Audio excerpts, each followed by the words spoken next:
Guys, it's Hillbilly. So, in the last video, you saw him running and sounding bomb as hell. But I have an exhaust leak coming from the collector of the headers. And that's because I built the exhaust for a manual. So, the clearance for like the transmission, bell housing, all that type of stuff is a little bit different. So I have to add a little bit into the exhaust to drop it down before it goes flat. So we're going to be doing that today.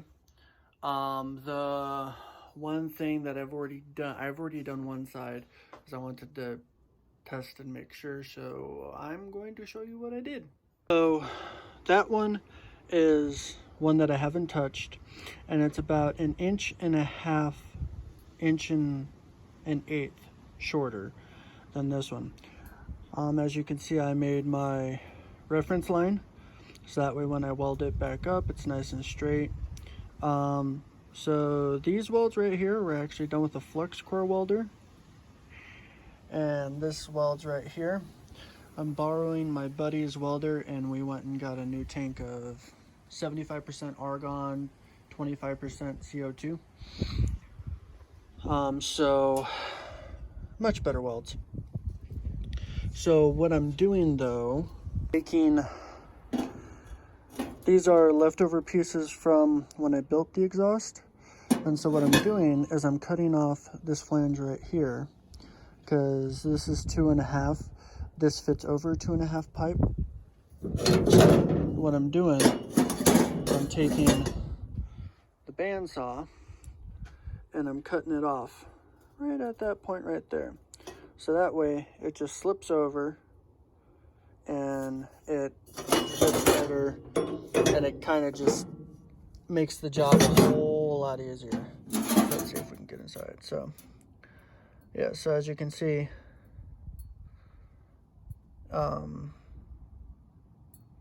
ignore the wire from the flux core. I still got to clean it out. But as you can see, it makes it a lot smoother, a lot better fit, and it just makes the job a lot faster. So I'm going to show you guys that whole process right now. So here we go.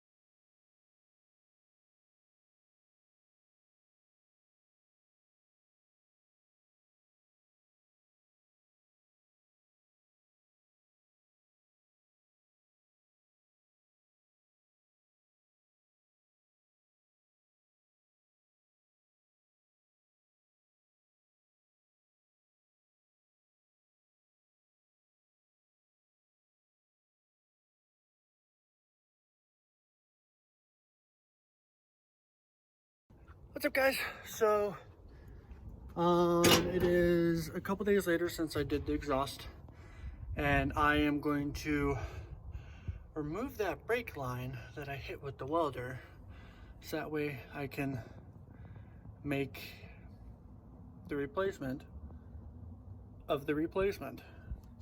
So I'm going to show you guys how to do that today, and yeah, here we go. So this is the brake line,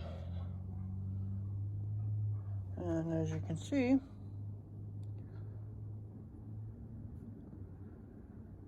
I caught it with the welder. So I gotta make a new one. So I have my flare kit, my bender, and my brake line. So I got to cut the ends off so that way I can get my I gotta cut the flares off so I can get my basically bolts, the flare nuts, on the new pipe.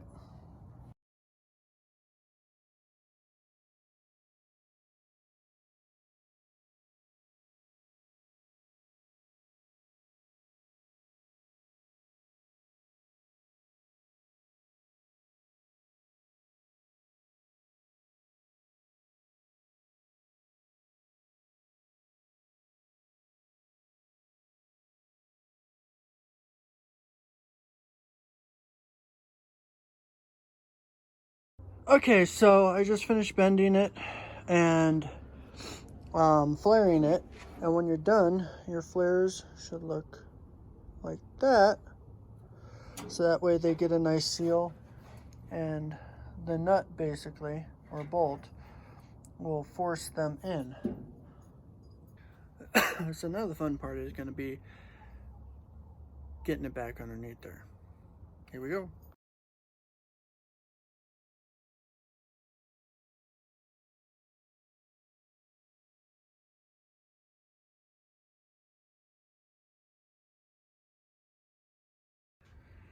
So it's a couple days later. It's been a long week, a little tired and all that type of stuff, so I wasn't able to get much stuff done. But I'm going to show you what I have done. I was able to get the brake line connected, and fluid ran through it, ran some pressure through it. Haven't bled the brake system yet, so I still need to do that. Was able to get some different collector gaskets. That helped a lot. I think the past driver bank collector is actually warped a little bit, so I don't think I'm gonna be able to get rid of the exhaust tick for a little bit. Maybe until I do a new exhaust or something like that. I'm not sure. The exhaust that's on here is kind of temporary, but temporary could be like a couple of years. Who knows? So yeah, I'm gonna show you. So as you guys can see, I put 2 gaskets up there. That's the part that I welded in and the beginning part of the video. And then I also cut it right here on both of them and welded them up, so that way nice and flush underneath the truck and they're not sticking down, because that was the issue that I was having with how they were before, and they weren't quite making a perfect seal on the collector. So now they're sitting the way that they need to. I think this one on the header side, the exhaust flange is kind of warped, so I'm just gonna have to live with it. But yeah, so they sit up underneath the truck and they're nice and flush. They're still up above the frame rail in some spots, which is what I was wanting. So yeah, hopefully by the next video I'm able to get him driving under his own power, at least just around the block. But to do that, I still got to bleed the brakes, check on some stuff on the transmission, connect up that drive shaft, and yeah, I don't think I'm that far-fetched from being able to do that, and I really need to do that anyway for my own sanity. My goal was by the end of March to have him moving under his own power, and I'm gonna be able to do that. So I will see you guys on the next one. Thanks for tuning in. Remember to hit the like button, subscribe, and drop a comment. Follow my Instagram page, Hellbilly's Garage. I do a fair amount of posts on there. Contact me, hit me up. Talk to you guys later.